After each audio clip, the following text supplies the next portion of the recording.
O, gising pa ba kayo? Naku, maraming titilapon na kaldero mamaya. Walang nagsaing sa bahay. O, taas ang kamay, taas ang kamay, taas ang kamay. Maraming salamat sa inyo. Maraming salamat sa pagtugon ninyo sa aming paanyaya. Bagaman marami kayong gawain sa inyong kanya-kanyang tahanan, iniwan ninyo yon at nagpunta kayo rito. Kaya mga nanay ko, tatay ko, mga lolo ko, mga lola ko, pumanatag kayo. Hindi kayo uuwing konsumido. Opo! Hindi namin kayo kukusumin. Paniwala kayo. Hindi kayo uuwi na may puot, galit, o inis. Dahil wala kayong maririnig na panira dito. Real talk lang tayo. Alam naman ng taong bayan, kapag maghahalalan, ang mga politiko magkakaaway. Yung magkakapitbahay, magkaaway din. Pagtapos ng eleksyon, yung mga politiko, pati-pati na. Yung magkakapitbahay, magkaaway pa rin. Tama o ba? Kaya, huwag kayong mag-alala. Hindi na namin kayo idadamay sa away ng mga politiko. Dami-dami nyo ng problema. Araw-araw, marami kayong kinakaharap na pagsubok. Pati ba naman kami, dadamay pa namin kayo. Kaya steady lang kayo dyan sa Gedli. Nay, tay, kamusta kayo?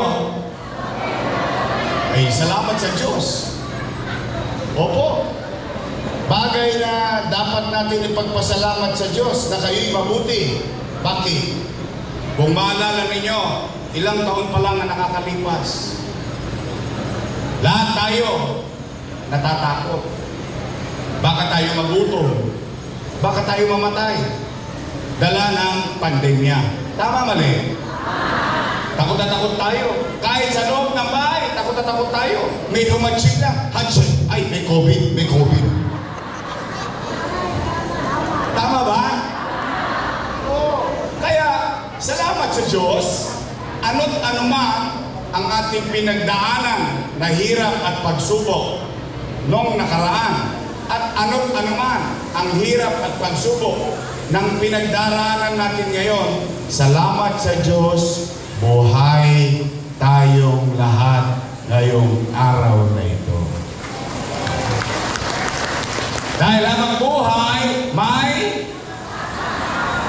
naman.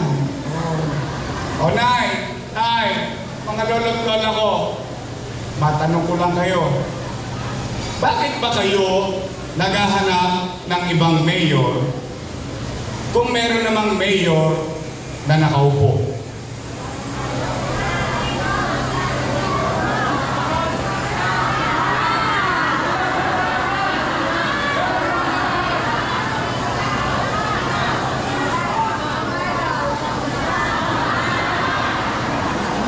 Sabi niya, mga nanay ko, tatay ko, alam niyo ba't ko yan natanong? Siyempre, nangangamba din ako. Nag-aalala din ako. Bakit? Dahil yung mga nakaupo, mahal ko yan. Mga alaga ko yan. Yung mga nakaupo. Opo. Bakit? Dala ng pagtanaw ko ng utang na loob kay Danny Lacuna. Alam niyo yan. Hindi ko yan kinubli. Hindi ko yan tinago. Hindi ko yan tinanggi. Ang katotohanan, tayo mga Pilipino, hindi lang taga-Tondo, hindi lang taga-Maynila, hindi lang taga-Baseco. Tayo mga Pilipino, bilang isang Pilipino, ang isang itinatangos natin ng ilo o ipinagyayabang natin na kaugalian sa buong mundo, tayo ay marunong tumanaw ng utang na loob. Tama mali? At ang utang na loob, walang katapusang bayaran. Tama ba? bilang pagtanaw ng utang na loob kay Boss Danny, inalagaan ko ang kanyang mga anak. Tingnan natin kung totoo ba. For 20 years, inalagaan ko yan sila. Una, Philip Lacuna. Nakaupo. Nakaupo. Lay Lacuna. Nakaupo. Nakaupo. Dennis Lacuna. Nakaupo. Asawa ni ate. Nakaupo. Si ate. Ilan sila? Happy? Masaya ako. Masaya ako na yung hindi na kami ni Boss Danny sa tulong nating lahat na pagtagumpayan ng kanyang mga anak. Tama po ba? Ngayon matanong ko kayo, maghanap kayo ng kahit isang dumagoso lang. Isa lang sa City Hall.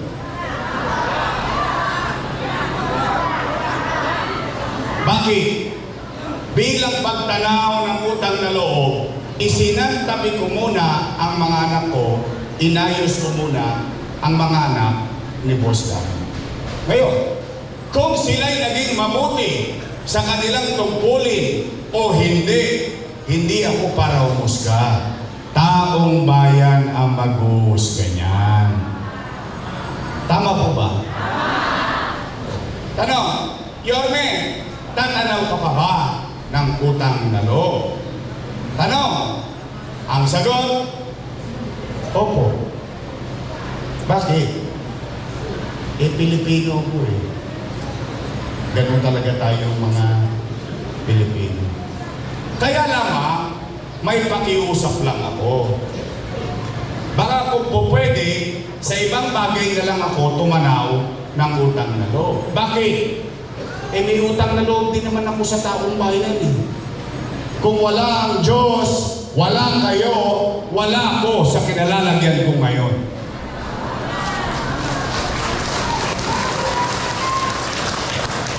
Ngayon, Nay, Tay, masama bang lingunin ko naman ang taong bayan bilang pagtanaw ng utang na loob, taong bayan ang sumisigaw, bumalik ka na.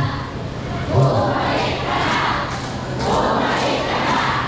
Bumalik ka na. Kayo sumisigaw ng bumalik ka na. Ako sinigawan, wala na babalik!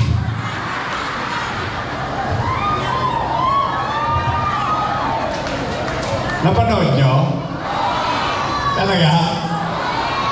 Para lang kami mag-asawa eh, no? Yung binalot yung damit ko, hinagi sa labas ang bahay mo. Huwag ka nang babalik. Bakit sila nangangamba?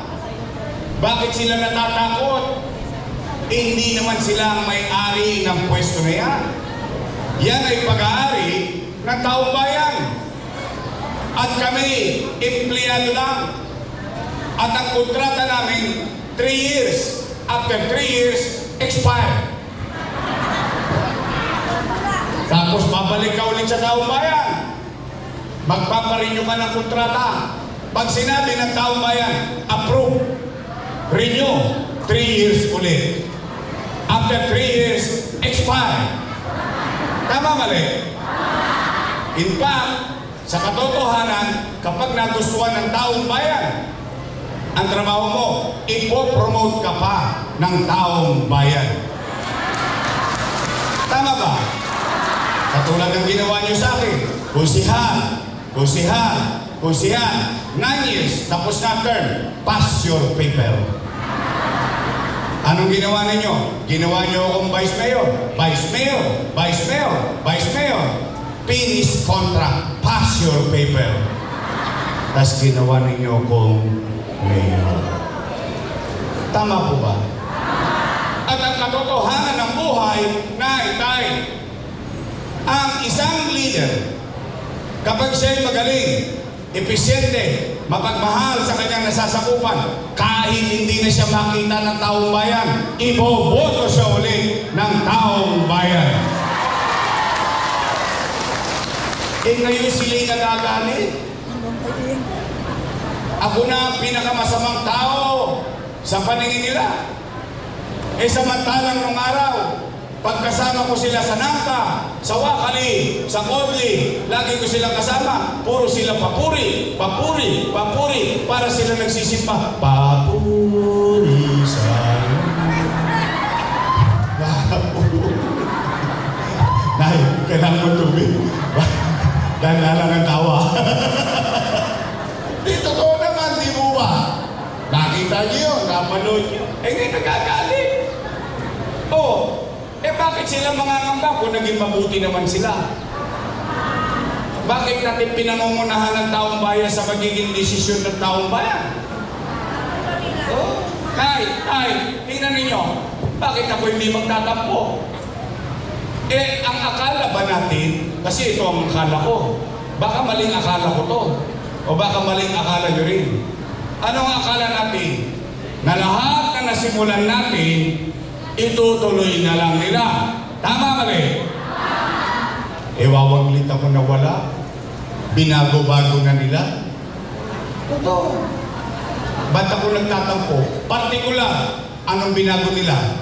Sa senior citizen. Senior citizen. Nay, tay. Totoo ba?